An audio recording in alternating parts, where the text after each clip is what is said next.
Honest J. Nowak. Coming at you live. Alright.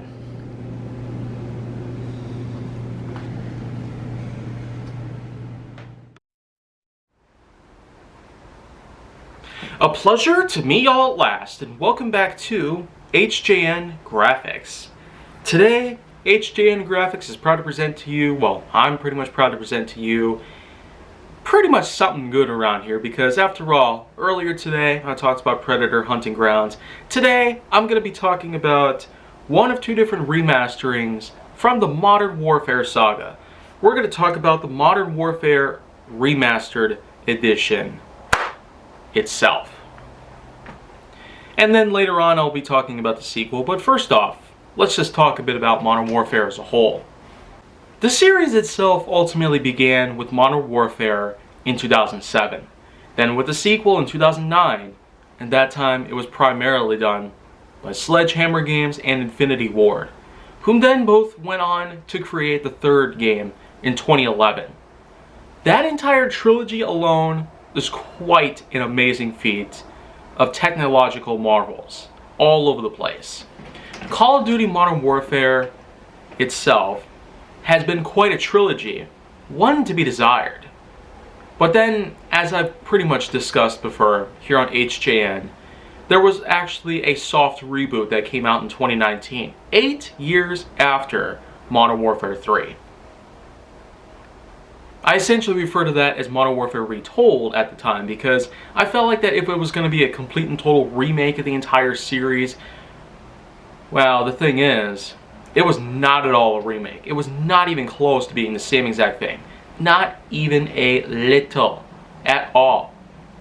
Till I eventually found out it actually is meant to be a prequel to the other three games. So, in a way, it probably should have been called Modern Warfare 0 or something. Modern Warfare at the beginning, or Modern Warfare the start of the war. Like any kind of weird subtitle, any kind of cliche set of words, a combination of different terminologies relating to the first of the things before the other three things begin. It would have been fine, but no. It's just Modern Warfare.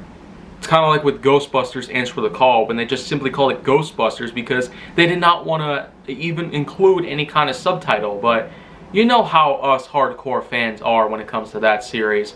We are never calling the awful, absolute worst reboot in history Ghostbusters. Period. So that's why it's called Ghostbusters Answer the Call. And that's how we made it. We made it a possibility. Why can't we do the same with this? It's Modern Warfare Retold. It's retelling the story before any of the events of the other three games took place. But yeah, I feel like I'm getting off track here.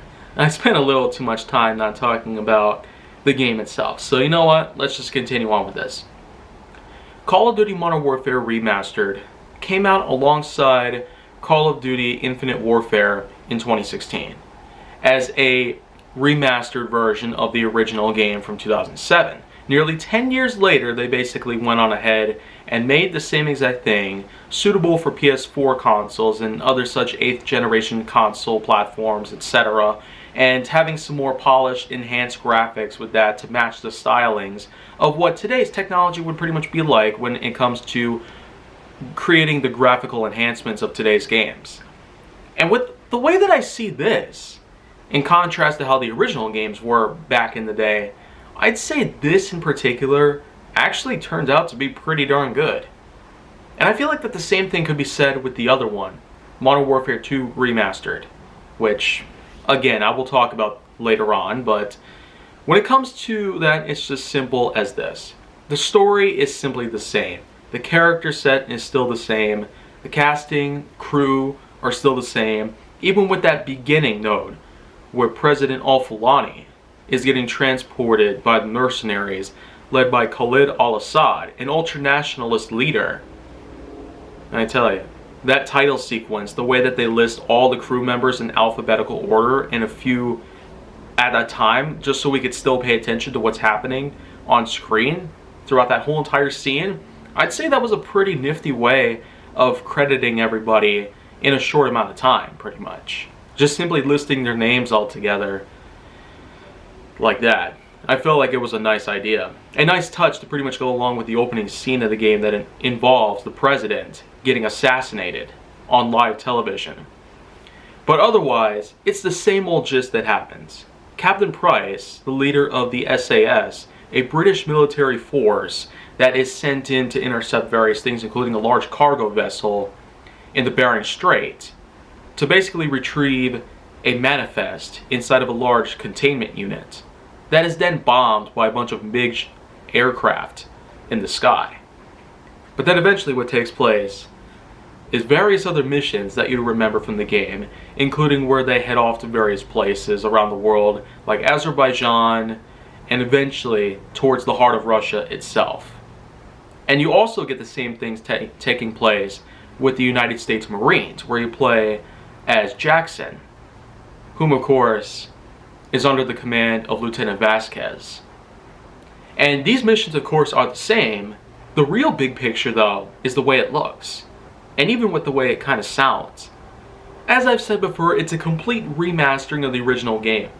It's a bit more of the same exact thing with better graphics and some better sound taking place. Although of course most of the time it doesn't seem to be different when it comes to, let's say, the actors' voice recordings that are put into play within the characters' lines. So of course we're hearing the same things. Some visual aspects though are indeed changed, like when Lieutenant Volker, who ends up getting sucked out of the helicopter as a nuclear bomb is set off.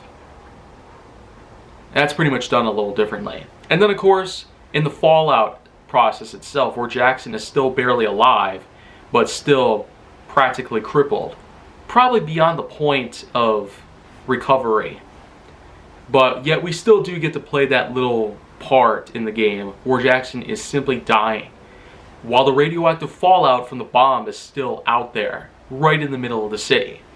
And the mushroom cloud can be seen way more clearly this time. It is very terrifying. It's like the closest you could possibly get to having an actual mushroom cloud from an atom bomb set in front of your face.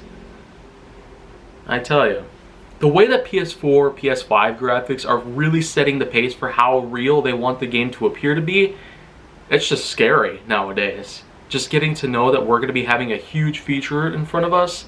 Who even knows? PlayStation 6, PlayStation 7, and I know I'm kind of ignoring Xbox and Nintendo consoles, but that's just the thing. Xbox has kind of been out of place lately. And Nintendo's just been a complete and total series of D-bags trying to get certain games out, trying to make Mario the biggest thing in the entire world, even though we have all that we need to dish Mario to the side. And Sonic the Hedgehog, a Sega mascot, is still trying as hard as possible to be popular again, which is just sad. But give or take with the more recent Sonic media, like the live action film, with the upcoming sequel taking place next year, I'm more than excited and on board for what's to come in the future of Sonic fans worldwide. But you know, when it comes to Modern Warfare Remastered, this is one of those games where it really is more or less the same thing. You could buy it on the PlayStation Store, you could have it as a free download, as I did. And I even got the sequel as a free download on PlayStation Plus. So, you know what? Let's go ahead and move on with all that. Of course I do have to mention the ending though to this game. The famous scene where Soap, Price, and the other remaining SAS and Marines are stranded on a bridge, being gunned down by Imran Zakhaev and the rest of the ultra-nationalists who are still around the area. Kamarov and a group of Russian mercenaries, a team of loyalists from Russia, come in to help, and they give Imran a huge distraction, leading to Price giving the Soap a weapon, a pistol, to gun down Zakhaev and the other ultra-nationalists who are on the bridge, leading to their victory. Now that right there is still a very satisfying moment. Taking down the head of an ultra-nationalist group, a ginormous army, just like that, while practically being at the brink of death is just amazing. That's the kind of heroism that you really need to expect from people all the time. So, again, it's a very satisfying ending. Remade, polished, and looking a lot more better, cleaner, and more efficient. So, well done, you guys, at Treyarch, Infinity Ward, Sledgehammer Games, for making this a possibility a second time. So, let's go ahead and talk about the sequel later on, shall we? So, until then, I will have the episode in production and released later today, but if you want to see more, go down to my channel, then make sure that you like, subscribe, comment, follow me on social media, and stay on the Hollywood side.